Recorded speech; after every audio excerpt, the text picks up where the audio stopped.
Types of farm budgeting. இந்த types of farm பட்ஜெட்டிங்ல 4 budgeting types இருக்கு. அது 4மே வெரி வெரி இம்பார்ட்டன்ட். ஓகேவா, ரொம்ப உண்மையிலே ரொம்ப ரொம்ப முக்கியமான விஷயம் வந்து இந்த டைப் ஆஃப் ஃபார்ம் பட்ஜெட்டிங் தான்.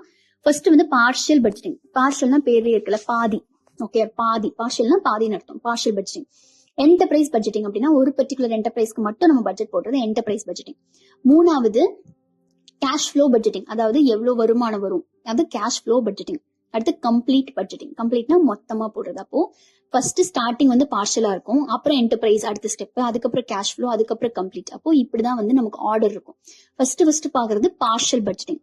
பார்ஷியல் பட்ஜெட்டிங்ன்றது என்னன்னா outcome or returns for a part of a business. ஒரு ஆக்டிவிட்டி இல்லைன்னா ஒன் ஆர் ஃபியூ ஆக்டிவிட்டிஸ்க்கு மட்டும் பாக்குறது தான் பார்ஷியல் பட்ஜெட்டிங். புரிஞ்சா? அதாவது என்டர்பிரைஸ் பட்ஜெட்டிங்னா அட்லீஸ்ட் ஒரு என்டர்பிரைஸ்க்காவது, கேட்டல் என்டர்பிரைஸ், டைரி என்டர்பிரைஸ், பிளாக்ராம் என்டர்பிரைஸ், இப்படி ஒரு என்டர்பிரைஸ்க்காவது நம்ம போடுவோம். ஆனா பார்ஷியல் பட்ஜெட்டிங் வந்து அதுலயும் ஒரு பர்டிகுலர் ஆக்டிவிட்டி தான். அப்போ என்ன அர்த்தம், மார்க்கெட்டிங்க்கு மட்டும் பட்ஜெட் போடுறோம், இல்லைன்னா வந்து இன்புட் ப்ரொக்யூர்மெண்ட்டுக்கு மட்டும் பட்ஜெட் போடுறோம், இல்லைன்னா வந்து டிரான்ஸ்போர்ட் மார்க்கெட்டுக்கு வந்து இப்ப நம்ம இங்க இருக்கோம், தூரத்துல இருக்க மார்க்கெட்டுக்கு எடுத்துட்டு போகணும் அப்படின்னா சோ அந்த டிரான்ஸ்போர்டேஷன் லாஜிஸ்டிக்ஸ்க்கு மட்டும் நம்ம பட்ஜெட் போடுறோம். புரிஞ்சா? சோ இந்த மாதிரி போட்டோம்னா அது பேர் தான் பார்ஷியல் பட்ஜெட்டிங். ஒரு ஆக்டிவிட்டிக்கு மட்டும் நம்ம போடுறோம், ஒரு பர்டிகுலர் விஷயத்துக்கு மட்டும் போடுறோம்னா அது பேரு பார்ஷியல் பட்ஜெட்டிங் சொல்றோம். சோ அதுக்கு நமக்கு எவ்வளவு செலவாகும், அதுல இருந்து நம்மளுக்கு எவ்வளவு ரிட்டர்ன்ஸ் கிடைக்கும்னா அது மட்டும், அதோட வரவு செலவு மட்டும் நம்ம பார்ப்போம். ஓகேவா? ஏன்னா இப்போ டிரான்ஸ்போர்ட் பண்றோம் அப்படின்னா பெட்ரோல் ஃபியூல் எவ்வளவு செலவாகுது, அப்படி நம்ம செலவு பண்ணிட்டு போற அளவுக்கு அது வர்த்தா? ஏன்னா அந்த மார்க்கெட்ல போனா எனக்கு அந்த அளவுக்கு அந்த பெட்ரோல் சார்ஜை தாண்டியும் எனக்கு வந்து வருமானம் கிடைக்குமா? பெட்ரோல் சார்ஜ் நான் செலவு பண்ணிருப்பேன் இல்லையா? சோ அந்த செலவை தாண்டியும் எனக்கு வந்து வரக்கூடிய வருமானம் வந்து நிக்குமா கையில? சோ இது எல்லாத்தையும் நம்மளால வந்து பார்ஷியல் பட்ஜெட்டிங் மூலமா தெரிஞ்சுக்க முடியும். அப்ப use to calculate the expected change in profit for a proposed change in the farm business. அதாவது ஒரு சேஞ்ச் நம்ம மேக் பண்றோம் ஒரு பிசினஸ் ஃபார்ம் பிளான்ல அப்படின்னா அந்த சேஞ்ச் மூலியமா நம்மளுக்கு எவ்வளவு ப்ராஃபிட் வந்து எக்ஸ்பெக்ட் பண்ணலாம், இன்னும் அடிஷனலா எவ்வளவு ப்ராஃபிட் வரும் அப்படிங்கறதும் இந்த பார்ஷியல் பட்ஜெட்டிங் மூலியமா தெரியல. ஏன்னா ஒரு பர்டிகுலர் ஆக்டிவிட்டி தானே நம்ம போடுறோம், அப்ப அந்த ஆக்டிவிட்டி ஒரு சேஞ்ச் பண்றோம் அப்படின்னா அது மூலியமா நம்மளுக்கு எவ்வளவு எக்ஸ்பெக்டட் ப்ராஃபிட்ல சேஞ்ச் வரும் அப்படிங்கிறது நமக்கு தெரிஞ்சிடும். ஓகேவா? Okay. A partial budget contains only those income and expense items which will change if the proposed modification in the farm plan is implemented. நல்லா கவனிச்சுக்கோங்க, பார்ஷியல் பட்ஜெட்டிங் அப்படிங்கிறது மாற்றம். எப்படி மார்ஜினல்னா சேஞ்ச்னு சொல்றோமோ அதே மாதிரி பார்ஷியல் பட்ஜெட்டிங்கும் வந்து சேஞ்ச் தான். ஓகேவா? இருக்கிறதுல ஒரு சின்ன சேஞ்ச் பண்றோம் அப்படின்னா அந்த சேஞ்சுக்கான ஆடட் காஸ்ட் என்ன, ஆடட் ரிட்டர்ன்ஸ் என்ன, மாற்றம் என்ன. ஓகேவா? இருக்கிற காஸ்ட் ஒன்னு இருக்கு, அந்த காஸ்ட்ல இன்னும் எவ்வளவு கூட சேர்த்து ஆகும், இல்லைன்னா இன்னும் எவ்வளவு குறைச்சாகும். இப்ப நமக்கு ரிட்டர்ன்ஸ் இருக்கு, அந்த ரிட்டர்ன்ஸ்ல எவ்வளவு கூட வரும், இல்லைன்னா எவ்வளவு குறைச்சு வரும், இது எல்லாத்தையுமே நம்ம பாக்குறது தான் பார்ஷியல் பட்ஜெட்டிங்ல பார்ப்போம். ஓகேவா? Only those income and expense items which will change, மாற்றத்துக்குரியது மட்டும்தான் பார்ஷியல் பட்ஜெட்ல கொண்டு வர முடியும். ஓகேவா? இஃப் த ப்ரொபோஸ்ட் மாடிஃபிகேஷன், அதாவது நம்ம மாடிஃபை பண்ணும் அப்படின்னு, அதாவது சேஞ்ச் பண்ணணும்னு ஒரு பிளான் வச்சிருக்கோம்னு வச்சுக்கோங்களேன், அந்த சேஞ்ச் பண்ண மீன்ஸ் அந்த விஷயத்த வந்து இம்ப்ளிமெண்ட் பண்ணிட்டோம்னா, அந்த சேஞ்சை இம்ப்ளிமெண்ட் பண்ணதுக்கு அப்புறமா வரவுல என்ன மாற்றம் வரும், செலவுல என்ன மாற்றம் வரும், இதைத்தான் நம்மளால பார்ஷியல் பட்ஜெட்டிங் மூலமா தெரிஞ்சுக்க முடியும். Okay, only the changes in income and expenses are included, not the total values. இது ரொம்ப முக்கியமான விஷயம். சரியா? மொத்த வருமானம் எவ்வளவு, மொத்த செலவு எவ்வளவு, அதை நம்ம எப்பவுமே பார்ஷியல் பட்ஜெட்டிங்ல பார்க்க மாட்டோம். மாற்றப்பட்ட வருமானம் எவ்வளவு, மாற்றப்பட்ட செலவு எவ்வளவு. மாற்றப்பட்ட அப்படின்னா அது வந்து ஏறி இருக்கலாம், இறங்கியும் இருக்கலாம். புரிஞ்சா? இப்ப மாற்றம் அப்படின்னா காஸ்ட் வந்து ஆடும் ஆயிருக்கலாம், இல்லைன்னா காஸ்ட் குறைஞ்சும் இருக்கலாம். பெனிஃபிட்டும் அதே மாதிரி தான். ரிட்டர்ன்ஸ் வந்து நம்மளுக்கு ஆடும் ஆயிருக்கலாம், இல்ல ரிட்டர்ன்ஸ் வந்து குறைஞ்சும் இருக்கலாம். சரியா? அப்போ நம்மளுக்கு இந்த பார்ஷியல் பட்ஜெட்டிங்ல என்ன தெரியும் அப்படின்னா அந்த ஆடட் காஸ்ட் என்ன, ஆடட் ரிட்டர்ன்ஸ் என்ன மட்டும் தான் தெரியுமே தவிர டோட்டல் காஸ்ட் என்ன, டோட்டல் ரிட்டர்ன்ஸ் என்னங்கிறது நமக்கு தெரியாது. ஓகேவா? ஏன்னா பர்டிகுலர் ஆக்டிவிட்டியில சேஞ்ச் பண்றதை மட்டும் தான் நம்ம இங்க பாக்குறோங்கிறனால சேஞ்ச் மட்டும் தான் நம்மளுக்கு தெரியும். So final result is an estimate of the increase or decrease in profit. ஓகேவா? அப்போ நமக்கு கடைசியா கிடைக்கிற ரிசல்ட் என்ன அப்படின்னா நமக்கு அந்த வரக்கூடிய வருமானம் வந்து அதிகமா இருக்கா குறைஞ்சிருக்கான்னு மட்டும்தான் தெரியும். இப்போ சே ஃபார் எக்ஸாம்பிள் ஒரு சினாரியோ எப்படி இமேஜின் பண்ணிக்கோங்க. வரவு, அதாவது நமக்கு ஆன செலவு வந்து கம்மியா இருக்கு, வரவு வந்து அதிகமா இருக்குன்னு வச்சுக்கோங்க. அப்ப என்ன ஆயிருக்கும், நமக்கு மொத்த ப்ராஃபிட் வந்து அதிகமா இருக்கும். நம்மளுக்கு செலவு ரெண்டாவது சினாரியோ, அதாவது செலவு வந்து ஜாஸ்தியா இருக்கு ஆனா வரவு வந்து குறைஞ்சிருக்கு. அப்ப என்ன இருக்கும், நமக்கு நெட் ப்ராஃபிட் இருக்கு இல்லையா, அந்த மொத்த ப்ராஃபிட் வந்து குறைஞ்சிருக்கும். அப்போ வரவு செலவு என்ன ஆகுதுங்கிற பொறுத்து தான் அந்த ப்ராஃபிட் இருக்கு. அப்போ வரவு அதிகமாகுதா குறையுதா, செலவு அதிகமாகுதா குறையுதா, அதை பொறுத்தா அந்த ப்ராஃபிட் அதிகமாகுதா குறையுதாங்கிறது இருக்கும். புரியுதா? இப்போ பார்ஷியல் பட்ஜெட்டிங்ல என்ன இருக்கும் அப்படின்னா இந்த சேஞ்ச் மட்டும் தான் அக்கௌண்ட் பண்ணிருக்கோம், டோட்டல் வேல்யூஸ் எதுவுமே இருக்காது. Okay, right. இப்போ பார்ஷியல் பட்ஜெட்டிங்ல refers to estimating cost and returns and net income of particular enterprise. Sorry, the enterprise கிடையாது, ஆக்சுவலா particular activity. So refers to estimating the returns for a part of the business, one of your activities. To estimate additional cost and returns for growing 1 hectare of hybrid jowar in place of local jowar. அதாவது ஜோவர் அப்படின்னா வந்து கம்பு I think. Okay, so இதுல என்ன சொல்றாங்க அப்படின்னா ஏதோ ஒரு மைனர் மில்லட். ஸோ இதுல என்ன சொல்றாங்கன்னா to estimate additional cost and returns. அதாவது ஒரு சின்ன சின்ன ஆக்டிவிட்டிஸ் நம்ம பண்றோம்ல, அந்த மாதிரி வேற ஏதாவது ஒரு மாற்றத்தை நம்ம கொண்டு வரோம். அதாவது நம்ம லோக்கல் ட்ரெடிஷனலா ஒரு ஜோவர் இருக்குன்னு வச்சுக்கோங்களேன், அதையே நம்ம கல்டிவேட் பண்ணிட்டு இருக்கோம். இப்போ நம்ம என்ன பண்றோம், அந்த 1 ஹெக்டேர் லேண்ட்ல ஹைபிரிட் ஜோவர் நம்ம கல்டிவேட் பண்ண போறோம் அப்படின்னா அதுக்கு என்னென்னலாம் அடிஷனல் காஸ்ட் செலவாகும். அது மேபி வந்து சீடோட விலை ஜாஸ்தியா இருக்கலாம், இல்ல ஃபெர்டிலைசர் இன்னும் ஜாஸ்தியா அது வந்து எக்ஸ்பெக்ட் பண்ணலாம், கேட்கலாம். இல்லைன்னா வந்து அப்ப இதெல்லாம் அதிகமா கேக்குது அப்படின்னா ஆப்வியஸா அதோட மார்க்கெட் வேல்யூ வந்து கொஞ்சம் ஜாஸ்தியா தான் இருக்கும் ஏற்கனவே இருக்கிற ட்ரெடிஷனல் ஜோவரை விட. அப்ப என்ன ஆகும்னு பாத்தீங்கன்னா அந்த market value benefit, expected benefit வந்து நம்மளுக்கு அதிகமா இருக்கும், எக்ஸ்பெக்டட் காஸ்டும் அதிகமா இருக்கும், எக்ஸ்பெக்டட் பெனிஃபிட்டும் அதிகமா இருக்கும். அப்போ அந்த காஸ்ட் பெனிஃபிட்டை கம்பேர் பண்ணி பார்க்கும்போது இன்க்ரீஸ் ஆகிற காஸ்ட்டை விட இன்க்ரீஸ் ஆகிற பெனிஃபிட் ஜாஸ்தினா நம்ம தாராளமா ஹைபிரிட் ஜோவருக்கு போகலாம். ஓகேவா, ஏன்னா நமக்கு ஜாஸ்தியான பெனிஃபிட் வருது. அதே வந்து நம்மளுக்கு எக்ஸ்பெக்டட் இன்க்ரீஸ் இன் காஸ்ட்டை விட எக்ஸ்பெக்டட் இன்க்ரீஸ் இன் பெனிஃபிட் வந்து கம்மியா இருக்கு. அதாவது செலவு அதிகமாகிறத விட வரவு அதிகமாகிறது கம்மியா தான் அதிகமாகுது அப்படின்னா, கம்மி ப்ரொபோர்ஷன்ல தான் அதிகமாகுது அப்படின்னா அப்ப நம்ம ஹைபிரிட் ஜோவருக்கு போகவே தேவையில்லை, நம்ம லோக்கல் கம்புலே இருந்துக்கலாம். ஓகேவா, சோ இந்த அடிஷனல் காஸ்ட் அண்ட் ரிட்டர்ன்ஸ் என்ன அப்படிங்கிறது இது ஜஸ்ட் அன் எக்ஸாம்பிள். ஸோ அந்த மாதிரி வந்து நம்ம ஒரு பர்டிகுலர் ஆக்டிவிட்டிக்கு மட்டும் பாக்குறோம் அப்படின்னா அது partial budgeting. To estimate additional cost and returns by adopting foliar application of chemical fertilizers instead of soil application. நம்ம இந்த கெமிக்கல் ஃபர்டிலைசர் அப்ளை பண்றதுல டிஃபரெண்ட் டைப்ஸ் ஆஃப் அப்ளிகேஷன் இருக்கு. ஒன்னு ஃபோலியர் அப்படின்னா லீஃப் மூலியமா அப்ளை பண்றது, சாயில்னா வந்து மண்ணு மூலியமா அப்ளை பண்றது. சோ நான் சாயில் அப்ளிகேஷன் பண்ணாம நான் வந்து ஃபோலியர் ஸ்ப்ரே மாதிரி கொடுக்குறேன் அப்படின்னா இது வந்து ஒரு சேஞ்ச் நம்ம பண்றோம், அதே ஃபர்டிலைசர் தான் கொடுக்குறோம். ஆனா அந்த ஃபர்டிலைசரோட அப்ளிகேஷன் வந்து வேரி ஆகுது இல்லையா. நம்ம வந்து சாயில் மூலியமா கொடுக்காம நம்ம ஃபோலியர் அப்ளிகேஷன் பண்றோம் அப்படின்னா அப்ப நம்மளுக்கு எவ்வளவு காஸ்ட் ஆட் ஆகுது, எவ்வளவு ரிட்டர்ன்ஸ் வந்து ஆட் ஆகுது, இல்ல எவ்வளவு காஸ்ட் வந்து குறையுது, இல்ல எவ்வளவு ரிட்டர்ன்ஸ் வந்து குறையுது இல்ல ஆட் ஆகுது. சோ இந்த மாதிரி இதை சேஞ்ச் மெஷர் பண்றதுதான் வந்து பார்ஷியல் பட்ஜெட்டிங்னு சொல்றோம். ஓகே, அப்ப பார்ஷியல் பட்ஜெட்டிங்னா இப்படிதான் இருக்கும். இது எப்படி இருக்குன்னு பாத்தீங்கன்னா டெபிட் அப்படின்னா வந்து நம்ம கிட்ட இருந்து செலவாகிறது, கிரெடிட் அப்படின்னா நம்ம கிட்ட வர்றது. ஓகேவா, சோ டெபிட் அப்படிங்கிறது வந்து ஆடட் காஸ்ட், என்ன அதிகமாகுது நல்லா கவனிச்சுக்கோங்க. அந்த ஆடட் அந்த சேஞ்ச் மட்டும் தான் இங்க அக்கௌண்ட் ஆயிருக்கும், டோட்டல்னு எங்கேயுமே இருக்காது. ஓகேவா, பார்ஷியல் பட்ஜெட்டிங் பொறுத்த வரைக்கும். அப்போ என்ன இன்க்ரீஸ்ட் காஸ்ட், என்னென்ன காஸ்ட் ஆட் ஆயிருக்கு, லேபர் அதிகமா இருக்கு, சீட் அதிகமா இருக்கு. அப்ப நம்மளுக்கு ரிட்டர்ன் என்ன இருக்கு அப்படின்னா குறைஞ்சிருக்கு. ஓகேவா, ரெடியூஸ்ட் ரிட்டர்ன் நம்மளுக்கு வந்திருக்கு. அது என்னன்னா ரெடியூஸ் ரிட்டர்ன் எவ்வளோன்னு பாக்குறாங்க, ஆனா அது வந்து ரெடியூஸ் ரிட்டர்ன் எதுவுமே இல்ல. ஓகே, நமக்கு ரிட்டர்ன்ஸ் ரெடியூஸ்லாம் ஆகல, அதே அளவுல தான் மெயின்டைன் ஆயிட்டு இருக்கு. அப்ப நம்மளுக்கு என்ன ஆகுதுன்னா காஸ்ட் மட்டும் ஆட் ஆயிருக்கு, 300 ரூபாய் ஆட் ஆயிருக்கு. அப்ப நமக்கு வரவு என்ன இருக்கு அப்படின்னு பாத்தீங்கன்னா ஆடட் ரிட்டர்ன் எவ்வளோ, வரவு வந்து ரிட்டர்ன்ஸ் தானே ஆட் ஆகும், அப்பதான் நமக்கு வரவுன்னு கன்சிடர் பண்ணுவோம். ஸோ 1200. ரெடியூஸ்ட் காஸ்ட் என்ன அப்படின்னா வந்து காஸ்ட் எதுவுமே குறையில, அதே லெவல தான் இருக்கு அப்படின்னா அப்ப அது 1200 மட்டும் தான் டோட்டல். அப்ப இந்த ரெண்டு டோட்டலையும் மைனஸ் பண்ணுங்க. 1200 அப்படிங்கிறது நமக்கு வரவு, காஸ்ட்ங்கிறது செலவு. வரவு மைனஸ் செலவு தான் நம்மளுக்கு ப்ராஃபிட். ஓகேவா, அப்ப நெட் சேஞ்ச் இன் இன்கம் என்னது, 1200 மைனஸ் 300 இஸ் ஈக்குவல் டு 900. அப்ப 900 ரூபாய் நம்மளுக்கு வந்து ஆடட் சேஞ்ச் இன் இன்கம், அதிகமான வருமானம் கிடைக்குது. ஏற்கனவே 1000 ரூபாய் கிடைச்சிட்டு இருந்தது அப்படின்னா இப்ப 1900 ரூபாவா நம்மளுக்கு கிடைக்க போகுதுன்னு அர்த்தம். புரியுதா?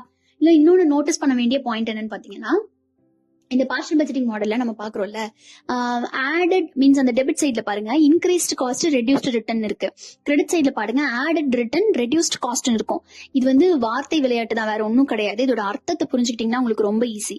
அதாவது ஆடட் காஸ்ட் அப்படின்னா நமக்கு செலவு ஜாஸ்தி ஆகுறதுன்னு அர்த்தம். புரிஞ்சா? செலவு ஜாஸ்தி ஆகுறது அப்படின்னு அர்த்தம் நமக்கு ஏதோ நெகட்டிவா நடக்குதுன்னு அர்த்தம். ஓகேவா, அப்ப அந்த நெகட்டிவா நடக்கிறது ரெண்டு விஷயம் மூலியமா நமக்கு நெகட்டிவா நடக்கலாம். ஒரு சேஞ்ச் நம்ம கொண்டு வரோம்னா ஒண்ணு நம்மளுக்கு ஆல்ரெடி இருக்கிற செலவு ஜாஸ்தி ஆகலாம், அது ஒரு நெகட்டிவான சேஞ்ச். இல்லைன்னா நம்மளுக்கு ஆல்ரெடி இருக்கிற வரவு குறையலாம், அது ஒரு நெகட்டிவான சேஞ்ச். நல்லா புரிஞ்சுக்கோங்க, ரெண்டு சேஞ்ச் தான் நமக்கு நெகட்டிவா இருக்க முடியும். அதாவது நம்மளுக்கு ஆடட் காஸ்டா இருக்க முடியும். என்னென்ன சேஞ்ச் நெகட்டிவா இருக்க முடியும்? ஒன்னு இருக்கிற செலவு ஜாஸ்தி ஆகுறது, அது இன்க்ரீஸ்ட் காஸ்ட். இன்னொன்னு ரெண்டாவது பாத்தீங்கன்னா ஏற்கனவே இருந்துட்டு இருக்க வரவு நமக்கு கம்மி ஆகுறது, அதுவும் நமக்கு நெகட்டிவான விஷயம் தானே. அதனால ரெடியூஸ்ட் ரிட்டர்ன் நம்ம எங்க போட்டிருக்கோம், அந்த டெபிட் சைட்ல போட்டிருக்கோம். அதே கிரெடிட் சைட் வாங்கலாம், இங்க என்ன இருக்கு, ஆடட் ரிட்டர்ன் ஒன்னு இருக்கு, ரெடியூஸ்ட் காஸ்ட் ஒன்னு இருக்கு. அப்போ ஆடட் ரிட்டர்ன்ங்கிறது என்னது, அதாவது இதெல்லாம் வந்து பாசிட்டிவான சைடு. ஓகேவா, பாசிட்டிவா நமக்கு நடக்கிறது. அப்போ கிரெடிட் சைட்ல நமக்கு என்னென்ன இருக்கும், ஏற்கனவே இருந்த வரவு அதிகமாயிருக்கலாம், அது நம்மளுக்கு கிரெடிட் நல்லது.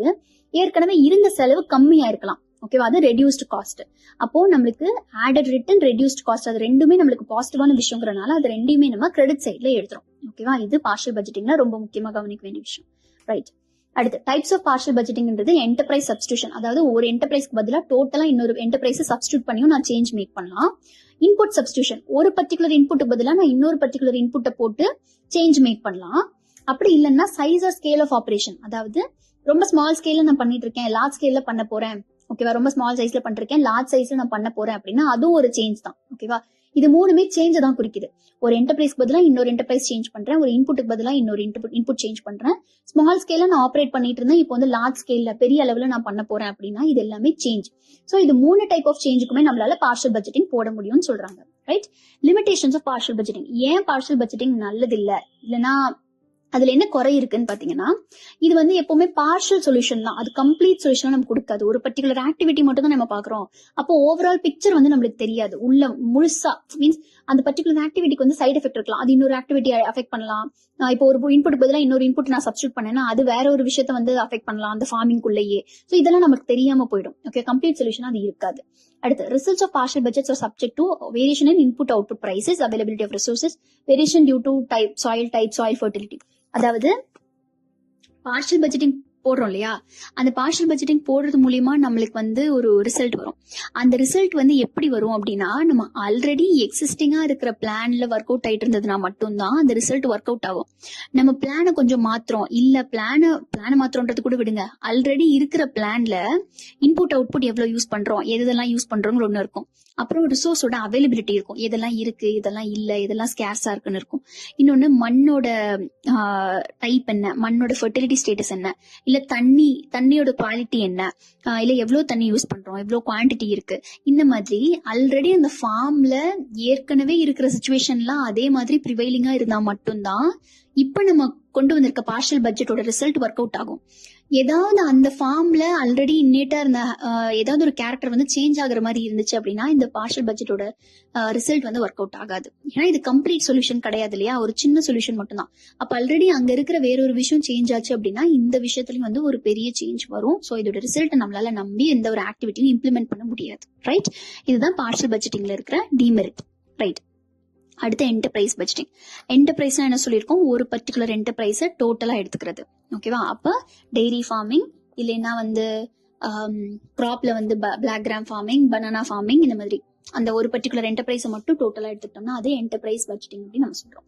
அப்போ an estimate of all income and expenses associated with a specific enterprise and an estimate of its profitability. அதாவது ஒரு பர்டிகுலர் என்டர்பிரைஸ் எடுத்துக்கிட்டோம் அப்படின்னா அதோட மொத்த வரவு என்ன, அதோட மொத்த செலவு என்ன, ஓகேவா.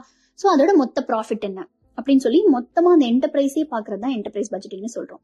Prerequisite for preparation of a complete farm budget or for the application of farm planning techniques. அதாவது ஒரு கம்ப்ளீட் ஃபார்ம் பட்ஜெட்டை வந்து நம்ம கொண்டு வரணும் அப்படின்னா ஃபர்ஸ்ட் நம்ம என்டர்பிரைஸா தனித்தனியா பட்ஜெட் போட்டணும். ஏன்னா கம்ப்ளீட் ஃபார்ம்னா என்ன அர்த்தம், ஒரு complete farm comprises of 2 or more enterprises. நிறைய என்டர்பிரைசஸ் ஒன்னா சேர்ந்தது தான் ஒரு கம்ப்ளீட் ஃபார்மா இருக்க முடியும். சோ அப்ப நம்ம ஒரு என்டர்பிரைஸ்க்கும் ஏற்கனவே பட்ஜெட் போட்டு வச்சோம்னா கம்ப்ளீட் ஃபார்மோட பட்ஜெட் போடுறது ரொம்ப ஈஸி இல்ல. ஏன்னா அது எல்லாத்தையும் சம் பண்ணா போதும் இல்லையா, எல்லாத்தையும் ஆட் பண்ணிட்டோம்னா நம்மளுக்கு வந்து அதுதான் நமக்கு கம்ப்ளீட் ஃபார்ம் பட்ஜெட்டா இருக்கும். அப்போ ஒரு கம்ப்ளீட் ஃபார்ம் பட்ஜெட் போடுறதுக்கான ஒரு முன்னோடியா வந்து இதுதான் இருக்கும். ஓகேவா. இது என்டர்பிரைஸ் பட்ஜெட்டிங் இருக்கும். Or for the application of farm planning technique. நம்ம ஃபார்ம் பிளானிங் ஏதாவது இம்ப்ளிமெண்ட் பண்ற மாதிரி இருந்தாலும் அதுக்கு அந்த பர்டிகுலர் என்டர்பிரைஸ்க்கு நம்ம பட்ஜெட் போட வேண்டியது அவசியம். ஓகேவா. Okay, lists down all the expected output both in physical as well as value terms. இது முன்னாடி பார்த்ததா physical terms as well as financial terms. பிசிக்கலா எவ்வளவு அமௌண்ட் தேவைப்படும், மீன்ஸ் எவ்வளவு நம்பர், எவ்வளவு குவான்டிட்டி தேவைப்படும், பிளஸ் அதோட மனிட்டரி வேல்யூ என்ன. ஓகேவா. பணமா எவ்வளவு தேவைப்படும், குவான்டிட்டி நம்பரா எவ்வளவு தேவைப்படும், அதுவே அது பணமா எவ்வளவு தேவைப்படுங்கிற மொத்தமான வரவு செலவு கணக்கு தான் இந்த என்டர்பிரைஸ் பட்ஜெட்டிங்னு சொல்றாங்க. ஓகேவா. Right. Includes variable cost or total operating cost and fixed cost including depreciation and interest on fixed asset. அதாவது பட்ஜெட்டிங்னாலே நம்மளுக்கு என்ன ஆகும்னா எல்லா காஸ்டும் வந்துரும். அதாவது total variable cost, fixed cost எல்லாமே வந்துரும். அப்ப வேரியபிள் காஸ்ட்ங்கிறது தான் நம்ம ஆப்ரேட்டிங் காஸ்ட் ஆல்ரெடி அதோட வேற ஒரு டேர்ம் தான். அது ஆப்ரேட்டிங் காஸ்ட்ங்கிறது வேற ஒரு டேர்ம். அந்த ரன்னிங் காஸ்ட், ஒர்க்கிங் காஸ்ட் அப்படின்னு பாத்துருப்போம்ல, அதான் வந்து வேரியபிள் காஸ்ட். பிக்ஸ்டு காஸ்ட்ல என்னென்ன வரும், நம்ம முன்னாடியே பார்த்த மாதிரி டிப்ரிசியேஷன் அந்த தேய்மானம். இதுக்கு தான் நான் அங்க தேய்மானம் எடுத்தேன். எதனாலன்னா நம்ம எப்பவுமே பட்ஜெட்டிங் போடும்போது பிக்ஸ்டு காஸ்ட் டிப்ரிசியேஷன் விட்டுருவோம், அது எப்பவுமே விடக்கூடாது, டிப்ரிசியேஷனும் போடணும். ஓகேவா. So fixed cost including depreciation, தேய்மானம் and interest on fixed asset. அதாவது நம்ம ஒரு பிக்ஸ்ட் அசெட் வாங்குறோம், இப்ப டிராக்டரோ லேண்டோ வாங்கியிருக்கோம் அப்படின்னா அதுக்கு லோன் வாங்கியிருக்கோம், அந்த லோனுக்கு ஒரு வட்டி கட்டணும்ல, அதுதான் இன்ட்ரெஸ்ட் ஆன் பிக்ஸ்ட் அசெட் நம்ம சொல்லுவோம். ஓகேவா. அந்த பிக்ஸ்ட் அசெட் வாங்குறதுக்கு நம்ம வாங்கின லோனுக்கு நம்ம வட்டி கட்டுறோம், அதுதான் இன்ட்ரெஸ்ட் ஆன் பிக்ஸ்ட் அசெட். அது வந்து நமக்கு பிக்ஸ்டு காஸ்டா தான் வரும். ஏன்னா வருஷம் நம்ம லோன் கட்டிட்டே, மாசம் நம்ம லோன் கட்டிட்டே இருக்கணும். ஓகேவா. அதனால பிக்ஸ்டு காஸ்ட். அப்போ ஒரு என்டர்பிரைஸ் பட்ஜெட்டிங்ல அந்த பர்டிகுலர் என்டர்பிரைஸ்க்கான total variable cost, total fixed cost எல்லாமே அதுல வந்திருக்கும். ஓகேவா? இதுதான் ஒரு என்டர்பிரைஸ் பட்ஜெட். இது பாத்தீங்கன்னா ஃபார் எக்ஸாம்பிள் கிரவுண்ட் நெட்டுக்கு மட்டும் போட்டிருக்காங்க. அதாவது இரிகேட்டட் கிரவுண்ட் நெட், இந்த நீர்ப்பாசனம் மூலியமா, அதாவது மானாவரியா போடாம ரெயின்ஃபெட் இல்லாம இரிகேட்டட் கிரவுண்ட் நெட்டுக்கு வந்து இது போட்டிருக்காங்க. இதுல என்ன சொல்றாங்கன்னா ஃபர்ஸ்ட் பர்டிகுலர்ஸ்ல பாத்தீங்கன்னா ரிட்டர்ன்ஸ் இருக்கு, அதாவது வருமானம் என்ன, ரெண்டாவது காஸ்ட் அதாவது செலவு என்ன, கடைசி காலம் பாத்தீங்கன்னா நெட் ரிட்டர்ன் இருக்கும், அதாவது வரவு மைனஸ் செலவு, அதுதான் நெட் ரிட்டர்ன். ஓகேவா? நெட் ரிட்டர்ன்னா ப்ராஃபிட். ஓகே, இப்போ ஃபர்ஸ்ட் இருக்கிறது மெயின் ப்ராடக்ட், பை ப்ராடக்ட். நம்மளுக்கு கிரவுண்ட் நட் என்ன மெயின் ப்ராடக்ட் இருக்கும், கீழே இருக்கிற அந்த நட், கிரவுண்ட் நட் தான் வந்து மெயின் ப்ராடக்ட். பை ப்ராடக்ட் வந்து அந்த மேல செடி போர்ஷன் இருக்குல்ல, அதுதான் வந்து பை ப்ராடக்ட். ஏன்னா அது வந்து நிறைய பேர் ஆடு கொடுக்கறதுக்காக வந்து அது வாங்குவாங்க. சரி, அது பை ப்ராடக்ட். அப்ப மெயின் ப்ராடக்ட்ல இருந்து எவ்வளவு வரவு வந்துச்சு, 6,000 ரூபாய் வந்திருக்கு. பை ப்ராடக்ட்ல இருந்து எவ்வளவு வரவு வந்திருக்கு. கிராஸ் ரிட்டர்ன் அப்படின்னா இந்த வரவு மட்டும் ரெண்டுத்தையும் ஆட் பண்ணீங்கன்னா அதுதான் வந்து கிராஸ் ரிட்டர்ன். ஓகேவா? நம்மளுக்கு மொத்தமா வரவு எவ்வளவு. காஸ்ட்ங்கிறது land revenue, seed, manure fertiliser, plant production, chemical, எல்லா லேபர், பவர், அதுக்கப்புறம் interest on working capital, interest on fixed capital, இது எல்லாமே நம்மளுக்கு செலவு. ஓகேவா? அந்த கடைசியா பாத்தீங்கன்னா அந்த 10-11 இருக்கு பாத்தீங்களா, அந்த 10-11 ரெண்டுமே வந்து பிக்ஸ்டு காஸ்டோடது. அத மத்தது எல்லாமே வந்து வேரியபிள் காஸ்டோடது மோஸ்ட்லி. ஓகே, அந்த லேண்ட் ரெவென்யூ பிக்ஸ்டு காஸ்ட் தான், மத்ததெல்லாம் மோஸ்ட்லி வந்து வேரியபிள் காஸ்டோடது. அப்போ depreciation, interest on fixed capital ரெண்டுமே பிக்ஸ்டு காஸ்டோடது. So fixed cost, variable cost ரெண்டுமே நம்ம இந்த காஸ்ட்ங்கிற காம்பனன்ட்டுக்குள்ள ஆட் பண்ணிடுவோம். கடைசியா இருக்கிறது டோட்டல் காஸ்ட், மொத்த செலவு எவ்வளவு ஆகுது. ஓகேவா? ஆட் பண்ணிட்டு கடைசியா என்ன பண்றோம், நெட் ரிட்டர்ன்ல அந்த cross return minus total cost. Cross return எவ்வளவு, 6,801 ரூபாய் மைனஸ் 5,189 ரூபாய். அப்ப இது பண்ணோம்னா நம்மளுக்கு 1,612 ருபீஸ் கிடைக்குது. அதுதான் நமக்கு நெட் ரிட்டர்ன், அதாவது நம்மளோட நிகர லாபம். மொத்தமா நம்ம செலவெல்லாம் பண்ணது போக நம்ம கிட்ட எவ்வளவு கையில நிக்குதுங்கிறது நெட் ரிட்டர்ன். ஓகேவா? அப்போ ஒரு கிரவுண்ட் நெட் அப்படின்னு நம்ம எடுத்துக்கிட்டோம் அப்படின்னா இது பாத்தீங்கன்னா உங்களுக்கு ஒரு ஓவரால் பிக்சர் தெரிஞ்சிருதா, என்னென்னலாம் செலவாகும், என்னென்னலாம் வரப்போகுது. இது எல்லாமே பிசிக்கல் குவான்டிட்டியும் இருக்கும், நமக்கு அமௌண்ட் ருபீஸ்லயும் இருக்கும். ஓகேவா? இதுதான் நம்மளுக்கு என்டர்பிரைஸ் பட்ஜெட்னு சொல்றோம். அப்போ ஒரு என்டர்பிரைஸ் தான் இந்த மாதிரி நம்ம பட்ஜெட் போட்டு வச்சோம்னா மொத்த ஃபார்ம் பட்ஜெட் போடுறது ரொம்ப ஈஸி, கம்ப்ளீட் பட்ஜெட் போடுறது ரொம்ப ரொம்ப ஈஸி. ஓகேவா? இதுதான் என்டர்பிரைஸ் பட்ஜெட்டிங் மாடல். அடுத்து cash flow budgeting. Cash flow அப்படிங்கிறது என்னன்னா, இது வந்து நம்ம கேஷ் ஃப்ளோ ஸ்டேட்மெண்ட் அப்படின்னு சொல்லுவோம். ஸோ ஃபர்ஸ்ட் வந்து கேஷ் ஃப்ளோ ஸ்டேட்மெண்ட் அப்படிங்கிறது என்னன்னா, கேஷ் இன்ஃப்ளோ என்ன, கேஷ் அவுட் ஃப்ளோ என்ன. அதாவது நல்லா தெரிஞ்சுக்கோங்க, நம்ம எக்கனாமிக்ஸை பொறுத்த வரைக்கும் பேலன்ஸ் ஷீட்னு ஒன்று படிப்போம், கேஷ் ஃப்ளோ ஸ்டேட்மெண்ட்னு ஒன்று படிப்போம். பேலன்ஸ் ஷீட் அப்படிங்கிறது என்னன்னா, அந்த பர்டிகுலர் பீரியட் ஆஃப் டைம் அப்ப நம்மளுக்கு வரவு என்ன செலவு என்னன்னு பார்த்தோம்னா அது பேலன்ஸ் ஷீட். அதாவது இந்த மாசம் மார்ச் மாசம் 31ஆம் தேதி 2021 வருஷம் அப்படின்னு வச்சுக்கோங்களேன். அப்போ இல்ல அந்த தேதிக்கு எனக்கு அந்த தேதி வரைக்கும் பார்த்தா எனக்கு என்ன வரவு இருக்கு, எனக்கு என்ன செலவு இருக்கு அப்படின்னு சொல்லிட்டு அந்த தேதி அன்னைக்கு நீங்க பாத்தீங்க அப்படின்னா அது வந்து பேலன்ஸ் ஷீட். ஓகேவா? அதே வந்து over a period of time எனக்கு வந்து என்ன வரவு இருக்கு, என்ன செலவு இருக்கு அப்படின்னு பார்த்தா அது கேஷ் ஃப்ளோ ஸ்டேட்மெண்ட். புரியுதா? ரெண்டுமே வரவு செலவு கணக்கு தான். ஆனா அந்த பேலன்ஸ் ஷீட்ங்கிறதுல என்ன பண்ணுவோம், கரெக்டா நமக்கு இந்த டேட் அன்னைக்கு நமக்கு என்ன இருக்கு, என்ன இல்ல, எனக்கு என்ன வரவு என்ன செலவுன்னு பார்த்தா அது பேலன்ஸ் ஷீட். அதே ஓவர் பீரியட் ஆஃப் டைம் கொஞ்சம் மீன்ஸ் ஒரு குவார்டர், 2 குவார்டர், 3 குவார்டர் இந்த மாதிரி பார்த்தோம் அப்படின்னா ஒரு வருஷம், ஒவ்வொரு ஒரு வருஷத்துல நமக்கு எவ்வளவு செலவாகுது, எவ்வளவு வரவு வருதுன்னு பார்த்தா அது கேஷ் ஃப்ளோ ஸ்டேட்மெண்ட். அப்போ it summarises the magnitude of cash inflow and cash outflow. வரவு என்ன, செலவு என்ன. கேஷ் இன்ஃப்ளோனா வரவு, கேஷ் அவுட் ஃப்ளோனா செலவு. ஓகேவா? வெளியில போறது செலவு, அப்ப கேஷ் அவுட் ஃப்ளோங்கிறது செலவு. ஓவர் பீரியட் ஆஃப் டைம் பாக்குறது தான் கேஷ் ஃப்ளோ ஸ்டேட்மெண்ட். அப்ப கேஷ் ஃப்ளோ பட்ஜெட்டிங் என்னவா இருக்கும், அந்த பட்ஜெட் ஒன்னும் இல்ல, வரவு எவ்வளோ செலவு எவ்வளோங்கிறத நம்ம பட்ஜெட்டா போட்டோம்னா அவ்வளவுதான் கேஷ் ஃப்ளோ பட்ஜெட். ஓகேவா? So the primary purpose is to estimate future borrowing needs and the loan repayment capacity of the business. அதாவது ஒரு பிசினஸ் வச்சு எதுக்காகப்பா இந்த வரவு என்ன செலவுன்னு பாக்கணும், அதுவும் ஓவர் பீரியட் ஆஃப் டைம் எதுக்காக பாக்கணும், ஒரு நாளைக்கு பத்தாதா அப்படின்னா இது எப்படின்னா நம்மளோட borrowing நீட்ஸ் என்ன, ஃபியூச்சர்ல நமக்கு என்னென்னலாம் செலவு தேவைப்படும் and loan repayment capacity of the business.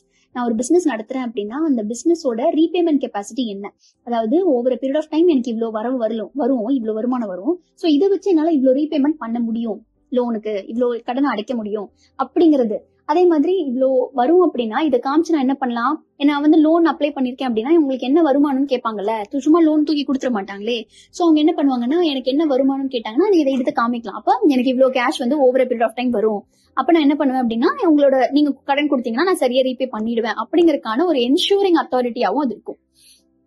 Right. So இதுதான் வந்து கேஷ் ஃப்ளோ பட்ஜெட்டிங்கோட முக்கியமான ஒரு மெரிட். ஓகேவா, ஒரு அட்வான்டேஜ். நம்மளுக்கு என்ன ஃபியூச்சர்ல நீட்ஸ் வரும், நம்மளுக்கு எவ்வளவு தேவைப்படும், எந்த நேரத்துல என்ன தேவைப்படுங்கிறது நமக்கு தெரியும். எந்த நேரத்துல எவ்வளவு செலவாகும், நம்மளுக்கு எந்த நேரத்துல எவ்வளவு செலவு தேவைப்படும் அப்படிங்கிறது நமக்கு தெரியும். சோ அந்த செலவு நமக்கு ஆனதுக்கு அப்புறம் நம்ம லோன் வாங்கணும் அப்படின்னா அந்த லோனை எந்த நேரத்துல நம்மளால திருப்பி அடைக்க முடியுங்கிறதும் நமக்கு ஒரு ஐடியா இருக்கும். ஓகேவா, இதுதான் கேஷ் ஃப்ளோ பட்ஜெட்டிங்கோட இம்பார்ட்டன்ஸ். இது ரொம்ப முக்கியம். Cash flow budgeting is to assess the whole farm plan. ஓகேவா, மொத்த ஃபார்ம் பிளானையும் அசஸ் பண்றதுக்கு தான் இந்த கேஷ் ஃப்ளோ பட்ஜெட் வச்சுப்போம். கேஷ் இன்ஃப்ளோ அப்படின்னா கேஷ் ரிசீவ்டு, வரவு, ஓகே, உள்ள வந்தது. கேஷ் அவுட்ஃப்ளோ அப்படின்னா எக்ஸ்பென்சஸ், நம்ம கிட்ட இருந்து வெளில போனது. அப்ப காஸ்ட் எல்லாத்தையும் நம்ம கேஷ் அவுட்ஃப்ளோன்னு வச்சுப்போம். பெனிஃபிட் எல்லாத்தையுமே கேஷ் இன்ஃப்ளோன்னு வச்சுப்போம். ஓகே, பெனிஃபிட்னா வரவு தானே, அப்ப கேஷ் இன்ஃப்ளோ உள்ள வந்திருக்கும். கேஷ் அவுட்ஃப்ளோங்கிறது காஸ்ட், அப்ப நம்ம செலவு எல்லாம் வெளியில பண்ணிருப்போம், இன்புட் வாங்குறது, அது வாங்குறது, இது வாங்குறதுன்னு. நமக்கு அவுட்புட்ல இருந்து வந்த ரிட்டர்ன் எல்லாமே கேஷ் இன்ஃப்ளோவா நம்ம அக்கௌண்ட் பண்ணிப்போம். எல்லாமே for a particular period of time, means over period of time. ஓகேவா, சோ இதுதான்ப்பா ஒரு கேஷ் ஃப்ளோ ஸ்டேட்மெண்ட். எப்படி இருக்கும்னு பாத்தீங்கன்னா பாருங்க, ஜூலை, ஆகஸ்ட், செப்டம்பர்னு போட்டிருக்காங்க. எக்ஸ்கியூஸ் மீ, இது ஆக்சுவலி இன்னொரு குவார்டர் வரும் பின்னாடி. அது என்னன்னா, இப்ப நம்ம எப்படி எடுத்துக்கிறோம் அப்படின்னா, ஒரு 4 குவார்டர் இல்ல 4 மாசம், வருஷத்துல 4 குவார்டருக்கு வந்து தனித்தனியா பிரிச்சு, அப்போ அது மேபி அந்த இடத்துல மார்ச்சா இருக்கலாம். சோ ஜூலை, ஆகஸ்ட், செப்டம்பர், இல்லைன்னா வந்து ஒரு 4 மாசம் கண்டினியூஸா கூட, இல்லைன்னா ஒரு மாசம் விட்டு ஒரு மாசம், எந்த டைமுக்கு வேணா நம்ம வந்து கேஷ் ஃப்ளோ போட்டுக்கலாம். பட் அதுல வந்து மோர் தேன் ஒரு டைம் பீரியட் இருக்கணும். ஓகேவா, சோ நிறைய டைம் பீரியட் இருக்கணும். அப்போ ஓப்பனிங் பேலன்ஸ் அப்படிங்கிறது என்னன்னா, ஜூலை மாசத்துல எது நான் வந்து க்ளோசிங் பேலன்ஸா வச்சனோ அதுதான் அடுத்த ஆகஸ்ட் மாசத்தோட ஓப்பனிங் பேலன்ஸா இருக்கும். ஏன்னா அந்த மாசம் முடிவுல நான் என்ன கையில இருக்கும் அதை தான் அடுத்த மாசத்துக்கு நான் இன்வெஸ்ட்மெண்டா போடுவேன். அதனால க்ளோசிங் பேலன்ஸ் வந்து முன்னாடி மாசத்துல என்னவோ அதுதான் வந்து இந்த மாசத்தோட ஓப்பனிங் பேலன்ஸா இருக்கும். ஓகேவா, இது ஞாபகம் வச்சுக்கோங்க. அப்போ கேஷ் இன்கமிங் என்னென்ன, எனக்கு மொத்தம் வந்து என்னென்னலாம் வரவு வந்துச்சு, அப்போ டோட்டல் இன்கமிங் எடுத்துப்போம். அப்புறம் கேஷ் அவுட் கோயிங் என்னென்ன, அதாவது கேஷ் அவுட் ஃப்ளோ அது என்னென்ன, அப்போ அதை பத்தி மொத்தமா ஆட் பண்ணி கேஷ் அவுட் ஃப்ளோன்னு எடுத்துப்போம். அப்போ cash inflow minus cash outflow. Cash இன்ஃப்ளோன்னு என்ன, வரவு. கேஷ் அவுட்ஃப்ளோனா என்ன, செலவு. அப்ப இதை ரெண்டுத்தையும் மைனஸ் பண்ணா நம்ம கிட்ட மொத்த நெட் ப்ராஃபிட் என்ன நமக்கு தெரிஞ்சிருமா. இதுதான் ஒரு கேஷ் ஃப்ளோ ஸ்டேட்மெண்ட் சொல்லுவோம். ஓகேவா, கேஷ் ஃப்ளோ ஸ்டேட்மெண்ட் இப்படிதான் நமக்கு இருக்கும். ஓகே, சோ இது எதுக்காக இந்த கேஷ் ஃப்ளோ ஸ்டேட்மெண்ட் அப்படின்னா, whether cash would be available in correct quantity at right time. எனக்கு தேவைப்படும் எனக்கு தெரியும் முன்னாடியே. இந்த தேவைப்படுற நேரத்துல எனக்கு சரியான அமௌண்ட், போதுமான அளவுக்கும் எனக்கு வந்து கேஷ் இருக்குமா அப்படிங்கறத இது மூலியமா நம்ம தெரிஞ்சுக்கலாம். சே ஃபார் எக்ஸாம்பிள், எனக்கு வந்து ஆகஸ்ட் 15 அன்னைக்கு எனக்கு வந்து ஒரு 10,000 ரூபாய்க்கு ஒரு செலவு இருக்கு அப்படின்னா, ஆகஸ்ட் 15 அன்னைக்கு என் கையில காசு இருக்குமா, அதுவும் 15,000 இருக்குமா இல்ல 10,000 தான் இருக்குமா இல்ல 20,000 இருக்குமா எனக்கு, சரியா? சோ கரெக்டான டைம்ல கிடைக்குமா, அந்த டைம்ல எனக்கு போதுமான குவான்டிட்டி ஆஃப் கேஷ் வந்து லிக்விட் மணி நம்ம கையில இருக்குமாங்கிறதும் இந்த கேஷ் ஃப்ளோ ஸ்டேட்மெண்ட் மூலமா நம்ம தெரிஞ்சுக்கலாம். Okay, whether surplus profitability, surplus could be profitably diverted. Whether the surplus could be profitably diverted, அதாவது என்கிட்ட வந்து அந்த மாசம் முடிவுல வந்து கிட்டத்தட்ட ஒரு 10,000 ரூபாய் கையில நிக்குது அப்படின்னா அது ப்ராஃபிட்டபிலிட்டி இல்லையா? சோ அந்த ப்ராஃபிட்ட வந்து சர்ப்ளஸ், அது சர்ப்ளஸ்ன்னு சொல்லுவோம், அதாவது அதிகம் நம்ம கிட்ட கையில நின்ன பணம். சோ அந்த பணத்தை நம்மளால வந்து கரெக்டான ப்ராஃபிட்டபிளான ஒரு ஏரியால வந்து இன்வெஸ்ட் பண்ண முடியுமா அப்படிங்கறதும் இந்த கேஷ் ஃப்ளோ ஸ்டேட்மெண்ட் மூலமா நம்ம தெரிஞ்சுக்கலாம். அடுத்து timing and magnitude of borrowings required. அதாவது நம்ம ஒருவேளை நம்ம கையில கேஷ் இல்ல, ஆகஸ்ட் 15ஆம் தேதி என்கிட்ட 10,000 ரூபாய் கேஷ் இல்ல அப்படின்னா, அப்ப நான் ஆகஸ்ட் 10ஆம் தேதியே யார்கிட்டயாவது கடன் கேட்கணும். எவ்வளவு கேட்கலாம், அந்த மீன்ஸ் 10,000 ரூபாய் என்கிட்ட இல்ல, ஒரு 5,000 ரூபாய் தான் என் கையில நிக்கிற மாதிரி இருக்கு அப்படின்னா நான் இன்னொரு 5,000 ரூபாய் கடன் கேட்கணும். அதை வந்து எப்ப கேட்கணும், யார்கிட்ட கேட்கணும், இது எல்லாத்தையுமே நான் மீன்ஸ் யார்கிட்ட கேட்கணும்ன்றது இல்ல, எவ்வளவு குவான்டிட்டி கேட்கணும், எப்போ கேட்கணுங்கிறத அது ரெண்டையும் இந்த கேஷ் ஃப்ளோ ஸ்டேட்மெண்ட் மூலியமா நம்ம தெரிஞ்சுக்க முடியும். ஓகேவா, டைமிங் அண்ட் மேக்னிடியூட். மேக்னிடியூட்னா அளவு, எவ்வளவு நமக்கு தேவைப்படும் அப்படிங்கிறது. Cash flow statement may be constructed over annually, quarterly, monthly, weekly, depending on the nature of the business. அதாவது கேஷ் ஃப்ளோ ஸ்டேட்மெண்ட்ங்கிறது ஆல்ரெடி சொன்ன மாதிரி ஒவ்வொரு பீரியட் ஆஃப் டைம் தான். சோ அந்த ஒவ்வொரு பீரியட் ஆஃப் டைம்ங்கிறது என்ன டைமா வேணும் இருக்கலாம், 2-3 வருஷங்களா இருக்கலாம், இல்லைன்னா 2-3 குவார்டர்ஸ் சொல்லல. ஒரு குவார்டர்னா 3 மாசம் 4 மாசம் வரும், மீன்ஸ் 3 மாசம் வரும் ஒரு குவார்டருக்கு. சோ ஒரு குவார்டர்ஸா வச்சுக்கலாம், இல்லைன்னா வந்து மந்த்லி நம்ம கன்ஸ்ட்ரக்ட் பண்ணலாம், இல்லைன்னா வீக்லி கன்ஸ்ட்ரக்ட் பண்ணலாம், எப்படி வேணுமானாலும் கன்ஸ்ட்ரக்ட் பண்ணலாம். ஆனா கேஷ் ஃப்ளோ ஸ்டேட்மெண்ட்ல ஓவர் பீரியட் ஆஃப் டைம்ங்கிறது ரொம்ப முக்கியமான விஷயம். ஓகேவா, ரைட். அப்போ இதுதான் வந்து கேஷ் ஃப்ளோ பட்ஜெட்டிங் மாடல். எப்படி இருக்கும்னு பாத்தீங்கன்னா, கேஷ் இன்ஃப்ளோ இருக்கும், அப்புறம் பிகினிங் கேஷ் பேலன்ஸ் சொன்னாலும் அதுதான் ஓப்பனிங் கேஷ் பேலன்ஸ். அப்போ டைம் பீரியட் 1க்கு வந்து ஓப்பனிங் கேஷ் பேலன்ஸ் வந்து 1000 ரூபாய் இருக்கா, டைம் பீரியட் 2க்கும் ஓப்பனிங் கேஷ் பேலன்ஸ் வந்து 1000 ரூபாய் இருக்கு பாருங்க. அது எங்க இருந்து வந்ததுன்னு பாத்தீங்கன்னா 13வது நம்பர் இருக்கு பாருங்க, எண்டிங் கேஷ் பேலன்ஸ். அந்த எண்டிங் கேஷ் பேலன்ஸ் என்ன இருக்கு, டைம் பீரியட் 1ல 1000 ரூபாய் இருக்கா, அந்த 1000 ரூபாய் தான் டைம் பீரியட் 2ஓட ஓப்பனிங் கேஷ் பேலன்ஸா இருக்கும். ஏன்னா முந்தின வருஷம் முடிஞ்சது தான் அடுத்த வருஷத்தோட, மீன்ஸ் வருஷமா இருக்கலாம் இல்ல மாசமா இருக்கலாம், இதை வேணா இருக்கலாம். வீக்கா கூட இருக்கலாம். சோ ஒரு வீக் முடிஞ்சது அப்படின்னா அந்த வீக்கோட க்ளோசிங் பேலன்ஸ் தான் அடுத்த வீக்கோட ஓப்பனிங் பேலன்ஸா இருக்கும். ஏன்னா கையில இருக்கிறத நம்ம இன்வெஸ்ட் பண்ண போறோம். அப்போ அந்த 1000 ரூபாய் எங்க இருந்து வந்துச்சுன்னா ரேண்டமா போட்ட 1000 ரூபாய் கிடையாது. அது முந்தின பீரியடோட முடிகிற பேலன்ஸ் தான் வந்து இந்த பீரியடோட ஓப்பனிங் பேலன்ஸா இருக்கும். அப்ப டைம் பீரியட் 3யோட ஓப்பனிங் பேலன்ஸ் என்னவா இருக்கும்னா 3280 ருபீஸா இருக்கும். ஏன்னா அதான் டைம் பீரியட் 2ஓட ending balance, ending cash balance. அதான் டைம் பீரியட் 3யோட ஓப்பனிங் கேஷ் பேலன்ஸா இருக்கும். ஓகே, இப்படிதான் ஒரு கேஷ் ஃப்ளோ ஸ்டேட்மெண்ட் வந்து ரன் ஆகும். இப்போ இதுல என்னென்ன இருக்கு? கேஷ் இன்ஃப்ளோ இருக்கு, கேஷ் அவுட்ஃப்ளோ இருக்கு. கேஷ் இன்ஃப்ளோ என்ன? வரவு. அப்ப என்னெல்லாம் நமக்கு வந்திருக்கு? ஃபார்ம் ப்ராடக்ட்ஸா சேல்ஸ் பண்ணிருக்கோம், அதுல இருந்து வரவு வந்திருக்கு. கேபிட்டல் சேல்ஸ், இப்ப டிராக்டர் சேல்ஸ் பண்ணிருக்கலாம், இல்லனா வந்து லேண்ட் மாதிரி அசெட் சேல்ஸ் பண்ணிக்கலாம், மெஷினரி ஏதாவது சேல்ஸ் பண்ணிருக்கலாம். அப்ப அது நம்ம எதுவுமே அந்த டைம் பீரியட்ல சேல்ஸ் பண்ணாதனால நம்மளுக்கு ஜீரோ. மிஸ்லேனியஸ் கேஷ் இன்கம்னா சின்ன சின்ன வரவு ஏதாவது முன்னாடியே யாராவது கொடுக்க வேண்டியது இருந்திருக்கலாம், அது மாதிரி கொடுத்துருக்கலாம், அந்த மாதிரி. சோ இது total cash flow. Cash outflow அப்படின்னா நமக்கு செலவு. என்னென்ன செலவு இருந்திருக்கலாம்? ஃபார்மோட ஆபரேட்டிங் எக்ஸ்பென்சஸ், அதாவது வேரியபிள் காஸ்ட். அப்புறம் கேபிட்டல் பர்ச்சேசஸ், ஏதாவது நம்ம மாடு வாங்கியிருக்கலாம், அந்த மாதிரி ஏதாவது பெரிய இன்வெஸ்ட்மெண்ட் மாதிரி பண்ணிருக்கலாம். அது பாருங்க 10,000 ரூபாய் இன்வெஸ்ட் பண்ணிருக்காங்க. மிஸ்லேனியஸ் எக்ஸ்பென்ஸ், சின்ன சின்ன செலவு. அப்புறம் டோட்டல் கேஷ் அவுட்ஃப்ளோ, அதுதான் வந்து 9வது. அதாவது மொத்தமா நம்மளுக்கு எவ்வளவு செலவு ஆச்சு, அதுதான் டோட்டல் கேஷ் அவுட்ஃப்ளோ. கேஷ் பேலன்ஸ்னா என்ன அர்த்தம்? Cash inflow minus cash outflow. ஓகேவா? 5 மைனஸ் 9. ஓகேவா? சோ நமக்கு வரவு என்ன மைனஸ் செலவு என்ன, அப்பதான் நம்ம கிட்ட கேஷ் பேலன்ஸ் எவ்வளவு நமக்கு தெரியும். அப்ப மைனஸ் 11,000 இருக்கு. சாரி, 11,000 இருக்கு. Yes, it is minus 11,000. ஏன்னா நமக்கு வந்து வரவை விட செலவு ஜாஸ்தியா இருக்கு. வரவு எவ்வளவு? 3,000 ரூபாய் தான் வரவு. ஆனா செலவு எவ்வளவு ஆயிருக்கு? 14,000 ரூபாய் செலவாயிருக்கு. அப்போ வரவை விட செலவு வந்து ஜாஸ்தியா இருக்கு. அதனால நம்ம கிட்ட வந்து டெபிசிட் எவ்வளவு? நம்ம கிட்ட பத்தாதது எவ்வளவு? 11,000 நம்ம கிட்ட பத்தல. அப்ப நம்ம என்ன பண்ணோம்? ஃபண்ட் வந்து பாரோ பண்ணுமா? நம்ம கரெக்டா 11,000 பத்தலன்னா 11,000க்கு மட்டும் நம்ம ஃபண்ட் வாங்க மாட்டோம். ஏன்னா வரது அப்படி தூக்கி கொடுத்துட்டோம்னா அடுத்த வருஷத்துக்கு இன்வெஸ்ட் பண்றதுக்கு எதுவும் இருக்காது இல்லையா? அதனால நம்ம என்ன பண்ணுவோம்னா இருக்கிறத எவ்வளவு நமக்கு தேவையோ, பாரோவிங் எவ்வளவு தேவையோ அதை விட கொஞ்சம் எக்ஸஸ் ஆதான் நம்ம எப்பவுமே வந்து வாங்குவோம். அப்ப borrowing fund needed, borrowed fund needed எவ்வளவு அப்படின்னு பாத்தீங்கன்னா 12,000 ரூபாய். 11,000 நம்ம வந்து 10வது கொடுத்துருவோம், மீதி ஒரு 1000 ரூபாய் நம்ம கையில வச்சுப்போம். எதுக்காக அப்படின்னா அடுத்த வருஷத்துக்கு இன்வெஸ்ட் பண்றதுக்காக. ரைட். அப்போ இப்பதான் இந்த வருஷம் தான் நம்ம டைம் பீரியட் 1ல தான் கடன் வாங்கியிருக்கோம். அப்படிங்கறனால நமக்கு லோன் ரீபேமெண்ட் எதுவும் இருக்காது, பிரின்சிபல் இன்ட்ரெஸ்ட் எதுவுமே நம்ம கொடுக்க மாட்டோம். ஓகேவா? சோ அது ஜீரோ. அடுத்து எண்டிங் கேஷ் பேலன்ஸ் என்ன? மீதி நமக்கு ஒரு 1000 ரூபாய் இருக்கும் இல்லையா? அதாவது அந்த கடன் வாங்கினது 12,000 ரூபாய், அதுல 11,000 ரூபாய் கொடுத்தது போக நம்மளுக்கு ஒரு 1000 ரூபாய் வந்து மீதி இருக்கும். டெட் அவுட் ஸ்டாண்டிங், நம்மளுக்கு வந்து எவ்வளவு கடன் மீதி நிக்குது அப்படின்னு பாத்தீங்கன்னா 12,000 ரூபாய் நம்ம ரீபேமெண்ட் பண்ண வேண்டியது இருக்கு. ஏன்னா நம்ம வந்து எதுவுமே பண்ணல, டெட் எதுவுமே நம்ம கட்டல. அப்ப நம்ம என்ன பண்ண போறோம்? இனிமேதான் வந்து அந்த பிரின்சிபல் அமௌண்ட்டும் கட்டல, லோன் அமௌண்ட்டும் கட்டல, இப்பதான் வாங்கியிருக்கோம் இந்த பீரியட்ல. அப்ப அடுத்த பீரியட்ல தான் நம்ம அதை கட்டவே முடியும் இல்லையா? அதனால டெட் அவுட் ஸ்டாண்டிங் வந்து நம்ம வாங்கின கடன் மொத்தமும் நமக்கு இன்னும் கட்ட வேண்டிய பாக்கியா அப்படியே நிக்குது. அப்ப 12,000 ரூபாய். டைம் பீரியட் 2ல பாத்தீங்கன்னா என்ன ஆகுதுன்னா அந்த 13 டைம் பீரியட் 1ல 13 இருந்த காலம் தான் இங்க 1,000 ருபீஸா நிக்கும். அப்போ ஃபார்ம் ப்ராடக்ட்ல இப்ப நம்ம சேல்ஸ் பண்ணி என்ன பண்ணிட்டோம் அப்படின்னா 12,000 ரூபாய் ஏர்ன் பண்ணிட்டோம் இந்த தடவை. கேபிட்டலையும் சேல்ஸ் பண்ணி அதுல ஒரு 4,500 ரூபாய் பிளஸ் கொஞ்சம் கொஞ்சம் இன்கம் எல்லாம் சேர்த்து 18,000 ரூபாய் நம்மளுக்கு இப்ப வரவா நிக்குது. அடுத்த கேஷ் அவுட்ஃப்ளோல எவ்வளவுன்னு பாத்தீங்கன்னா ஒரு 2,000 ரூபாய் தான் இந்த தடவை வந்து கேஷ் அவுட்ஃப்ளோ இருக்கு டைம் பீரியட் 2ல. ஓகேவா? 9th இது பாருங்க, கேஷ் அவுட்ஃப்ளோல டைம் பீரியட் 2ல பாத்தீங்கன்னா 2,000 ரூபாய் தான் நமக்கு செலவாயிருக்கு. அப்போ 18,000 ரூபாயில 2,000 ரூபாய் தான் செலவாயிருக்குன்னா நம்ம கிட்ட மீதி நிக்கிறது எவ்வளோ? கேஷ் பேலன்ஸ் வந்து 16,000 ரூபாய் நம்ம கிட்ட மீதி நிக்கும். அப்ப நம்மளுக்கு மீதி நிக்கிறது எவ்வளோ? மீன்ஸ் பாசிட்டிவா நம்ம கிட்ட கையில இருக்கு 16,000 ரூபாய். அப்ப நம்ம எதுவுமே கடன் வாங்கணும்னு அவசியம் கிடையாது. அப்ப இந்த 16,000 ரூபாய் வச்சு போன வருஷம் வாங்கின அந்த கடன் 12,000 ரூபாய் கடன் வாங்கணும்ல, அதுக்கான அசலையும் வட்டியும் கொடுக்குறோம். அசல்ங்கிறது பிரின்சிபல், வட்டிங்கிறது இன்ட்ரெஸ்ட். ஓகேவா? அப்போ ஒரு 720 ரூபாய் வந்து நம்மளுக்கு வந்து ஆடட் வட்டி. ஓகேவா? அப்ப 12,000 ரூபாய் பிளஸ் 720 ரூபாய் அப்படின்னா 12,720 ரூபாய் நம்ம வந்து அசலும் வட்டியும் சேர்த்து நம்ம பே பண்ணி முடிச்சிட்டோம். அவ்வளவுதான், லோனை அடைச்சிட்டோம். இனிமே நம்மளுக்கு லோன் கிடையாது, அந்த இடத்துல எந்த கடனும் நிக்கல. அப்போ எண்டிங் கேஷ் பேலன்ஸ் எவ்வளவு இருக்கும்னு பாத்தீங்கன்னா அந்த 16,000ல 12,720 ரூபாய் நம்ம அடைச்சது போக மீதி 3,280 ரூபாய் நிக்கும். அப்போ டெட் அவுட் ஸ்டாண்டிங் எவ்வளவுன்னு பாத்தீங்கன்னா நமக்கு ஜீரோ. ஏன்னா எந்த கடனுமே நம்ம பாக்கி வச்சுக்கல, எல்லாத்தையுமே பே பண்ணி முடிச்சிட்டோம். அப்போ டைம் பீரியட் 3 வரும்போது அதோட ஓப்பனிங் கேஷ் பேலன்ஸ் என்னவா இருக்கும்? 3,280 ரூபாவா இருக்கும். ஓகேவா? இதுதான் வந்து கேஷ் ஃப்ளோ பட்ஜெட்டிங். இப்படிதான் ஒவ்வொரு டைம் பீரியட் வந்து நம்ம போட்டுக்கிட்டே போவோம். ஓகேவா? ரைட்.